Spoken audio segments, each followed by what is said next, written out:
Assalamualaikum warahmatullahi wabarakatuh. Pada kesempatan kali ini saya akan membahas kalimat efektif dalam bahasa Indonesia.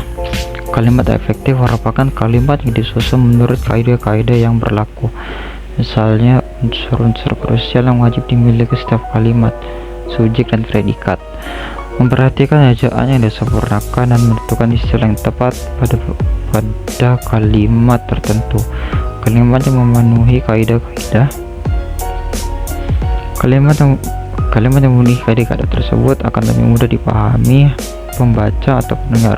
Dengan kata lain, kalimat efektif merupakan kalimat yang mewakili pikiran penulis atau pembicara secara tepat, sehingga pendengar atau pembaca dapat memahami pikiran tersebut dengan mudah, jelas, dan lengkap seperti apa yang dimaksud oleh penulisnya atau pembicaranya. Dan terdapat unsur-unsur dalam kalimat efektif. Beberapa unsur pembentuk kalimat efektif yaitu subjek, predikat, dan objek, dan keterangan. Yang pertama ada subjek. Subjek adalah bagian kalimat yang menunjukkan pelaku, tokoh, benda, atau satu hal yang menjadi pokok pembicaraan. Subjek dapat berbentuk kata benda, frasa kata benda, atau kata kerja. Yang kedua ada predikat. Predikat adalah bagian kalimat yang menyatakan suatu tindakan atau keadaan yang dilakukan subjek. Predikat biasanya berbentuk kata kerja, frasa kata kerja, frasa numeral, kata benda, frasa kata benda, kata depan, kata sifat, dan frasa kata sifat. Yang ketiga ada objek. Objek adalah unsur kalimat yang melengkapi kata kerja, sehingga terletak langsung di belakang predikat.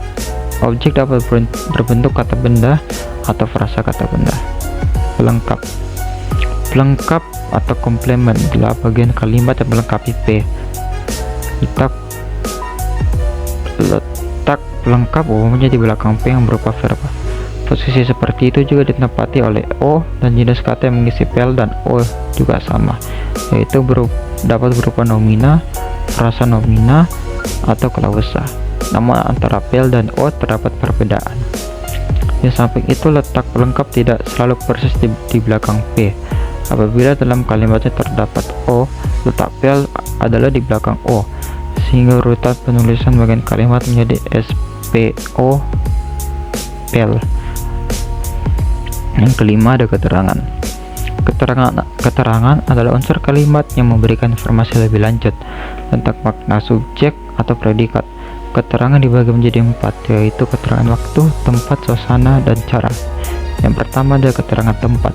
Keterangan tempat merupakan kata yang menerangkan tempat terjadinya peristiwa atau kegiatan tertentu. Yang kedua ada keterangan waktu.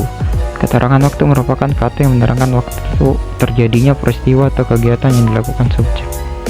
Yang ketiga ada keterangan suasana. Keterangan suasana merupakan kata yang menerangkan suasana dan situasi dari suatu perbuatan. Yang keempat ada keterangan cara.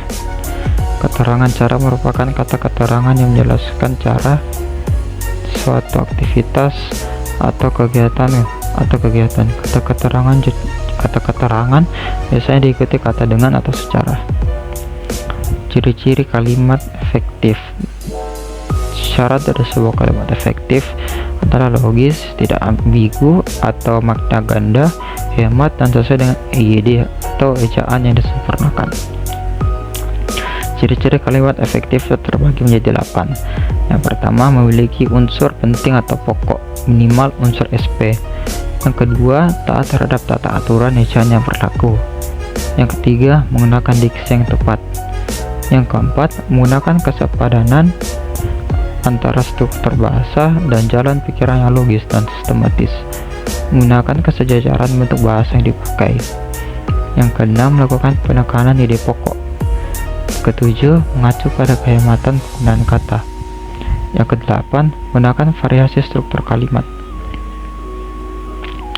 Demikian penjelasan saya tentang kalimat efektif. Semoga apa yang saya jelaskan dapat bermanfaat dan meningkatkan kemampuan berbahasa kita. Dengan ini saya tutup. Wassalamualaikum warahmatullahi wabarakatuh.